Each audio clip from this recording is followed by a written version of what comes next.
Улсын их хурлын дарга улсын их хурлын эрхэм гишүүдээ улсын их хурлын гишүүн Бямц цогтын тавьсан асуулгын хариултыг өгье. За Монгол улсын хэмжээнд одоогоор үйл ажиллагаа явуулж байгаа хэдэн төслийн нэгж байгаа. Түүнд нийт хичнээн хүн ажиллаж байгаа. Тэдгээрийг төсөөс болон гадаадын зээл тусламжийн шугамар хичнээн төгрөгөөр санхүүжүүлж байгаа. Төслүүдийн үр дүн зардал нөх хугацааны талаар мэдээлэл өгнө. За төсөл хэрэгжүүлэх нэгжийг төсвийн тухай хууль, өрийн удирдлагын тухай хууль заасны дагуу тодорхойлж байгаа бөгөөд гадаадын зээл тусламжийн хөрөнгөөр хэрэгжиж байгаа төсвүүдийн хүрээнд нийт 59 төсөл хэрэгжүүлэх нэгж байгуулсан байна. Эдгээр төсөл хэрэгжүүлэх нэгжээс гадаадын зээл тусламжийн их усрээс санхүүждэг 53 төсөл, улсын төсвөөс санхүүждэг 6 төсөл хэрэгжүүлэгч нэг тус байгаа бөгөөд нийт 468 ажилтнтай, төслийн ажилтнтай үйл ажиллагааны зардал дунджаар 24 орчим тэрбум төгрөгийг зарцуулж байна. За мэдээллийн дэлгэрэнгүйг одоо хүснэгтэй нэгээр танд хүргүүлсэн. За Монгол Улсын засгийн газрын хуралцоог зээл тусламжийн санхүүжилтийн гэрээнд тусгайлан тодорхойлон заасан тохиолдолд тухайн төслийн хэрэгжүүлэгч нэгжийн үйл ажиллагаатай холбоотой зардлыг улсын төсөв тусган санхүүжүүлж байна. Монгол Улсын засгийн газар хөгжлийн түншүүдээс авч буй хөнгөлөлтөд зээл тусламжийн их усрээр хэрэгжүүлж буй төсөл арга хэмжээнд нэхвчлэн нийгмийн өрөөгөөчтөө эргэн төлөх чадваргүй. Ялангуяа төсөө санхүүжүүлэн хэрэгжүүлэхэд их уср хүрэлцдэггүй дэд үтц автсан эрчим хүч зэрэг салбарт хэрэгжиж байна. Түүнчлэн өрийн удирдлагын тухай хуульд 7-1-6-д нийгмийн өрөөгөөчтөө улсын төсөлд эргэн төлөгдөх чадваргүй төсөл арга хэмжээг зээллийн хөрөнгөөр эргэн төлөгдөх нөхцөлгүйгээр санхүүжүүлэх хэсгийг тухайн жилийн төсвийн хуулиар шаардлагатай тохиолдолд тухай бүр шийдвэрлэх гэж 24-3-д энэ хуулийн 7-1-6 зааснаас бусад тохиолдолд засгийн газрын арилжааны нөхцөлдөө гадаад зээлийн хөрөнгийг эргэн төлөгдөх нөхцөлтөөр дамжуулан зээлдүүлэх зээлийн гэрээний үндсэн дээр ашиглана гэж тус заасан. Нийгмийн тулгамдж буй асуудлуудыг шийдвэрлэх үндсэн зорилготойгоор хөнгөлөлтөө нөхцөлтэй авч буй гадаадын зээл буцалтгүй тусламжийн хөрөнгөөр хэрэгжиж байгаа төсөл арга хэмжээ нь эргэн төлөгдөх чадваргүй нийгмийн ач холбогдолтой төслүүд байдагтай холбоотойгоор бизнесийн хөрөнгө оруулалтын төсөлтөд нэгэн адил төслийн дотоод өгөөжийн хувь хэмжээ болон зардлаараа нөхөх хугацааг тооцохгүй байгаа. Төсвийн хөрөнгө оруулалтаар хэрэгжүүлж байгаа төсөл арга хэмжээний хүрээнд төсөл хэрэгжүүлэгч нэгжийг байгуулахгүйгээр явж байгаа. За төслийн нэгжүүдийг ямар нөхцөлд, ямар хугацаагаар, ямар зорилгыг хэрэгжүүлэх үүрэгтэйгээр ямар дүрм журмын дагуу байгуулж үйл ажиллагаанд нь ямар хяналт тавьж хариуцлага тооцож байгаа вэ?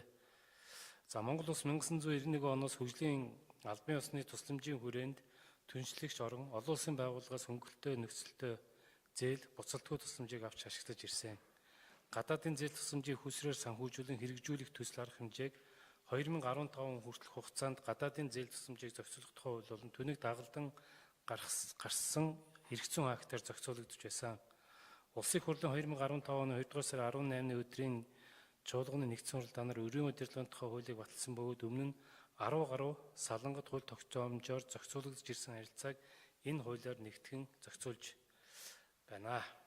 За ингээд олон улсын гэрээний хууль гээд 1993 оны 12 сарын 28-нд батлагдсан гадаадын зээл тусламжийг зохицуулах тухай 2003 оны 6 сарын 12-нд энэ нь бол үйлчлэл нь 2015 оны 2 сарын 18-нд одоо зогссон. Ингээд төсвийн тухай хууль, шилэн дансны тухай хууль, өрийн удирдлагын тухай хууль, хөгжлийн бодлого төлөлтийн тухай хууль, олон улсын гэрээний тухай хууль гээд 2016 оны 12 сарын 1-нд шинжилэн хариулагдсан ийм одоо хуулиудаар бид нар зохицуулж байгаа. За төсөл хэрэгжүүлэх нэгжийг байгуулах тэдгээр хяналт тавихтай холбогдсон эрх зүйн акт бол гадаадын зээлийн хүүсрээр хэрэгжүүлж буй төсөл арга хэмжээг сангийн сайдын 2015 оны 7-р сарын 10-ны өдрийн 196 дугаар тушаалаар батлагдсан засгийн газрын гадаад зээлийн хөрөнгийг ашиглах тэдгээр хөрөнгөөр санхүүжих төсөл арга хэмжээг хэрэгжүүлэх, зохион байгуулах, санхүүжүүлэх, хяналт тавих, үнэлэх журмаар гадаад тусламжийн хүүсрээр хэрэгжүүлж буй төсөл арга хэмжээг засгийн газрын 2016 оны 3-р сарын 28-ны өдрийн 176 дугаар тушаалаар батлагдсан гадаадын тусламж авах, зарцуулах, бүртгэх, тайлагнах журмаар тус зохицуулж байна. Эдгээр журам заасны дагуу Монгол Улсын засгийн газар түншлэгч орон олон улсын санхүүгийн байгууллагуудтай хамтран хэрэгжүүлж буй төсөл арга хэмжээний хүрээнд зээл тусламжийг авах хэлцээрийн явцад тухайн төсөл арга хэмжээний хамрах хүрээ, хүрх үр дүн, зорилго, нийт ялангуяа төсөл хэрэгжүүлэгч байгууллагын хүний нөөцийн чадвархаас хамаарч тухайн төслийг бий даасан төсөл хэрэгжүүлэгч нэгжийн зохион байгуулалтаа хэрэгжүүлэхээр санхүүжүүлэгч байгууллагатай хамтран шийдвэрлэж санхүүжилтийн гэрээ хэлцээрт тусгаж хэрэгжүүлж байна.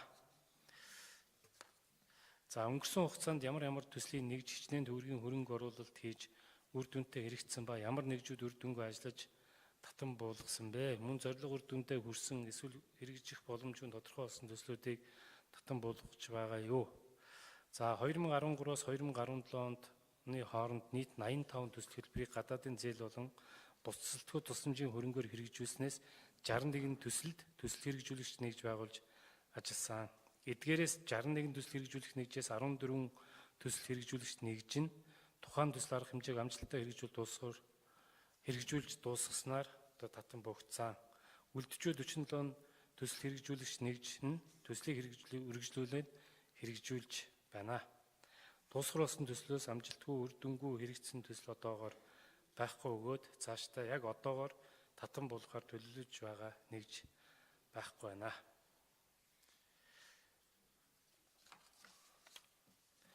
За ерөнхий товчхондоо ингээд хариуллаа. Нэлээд дэлгэрэнгүй тайлбарыг бямц цагт гишүүнд хүргүүлсэн байгаа. Тэгээд цаг эмнэх зорилгоор таны асуултанд хариулъя. Баярлалаа.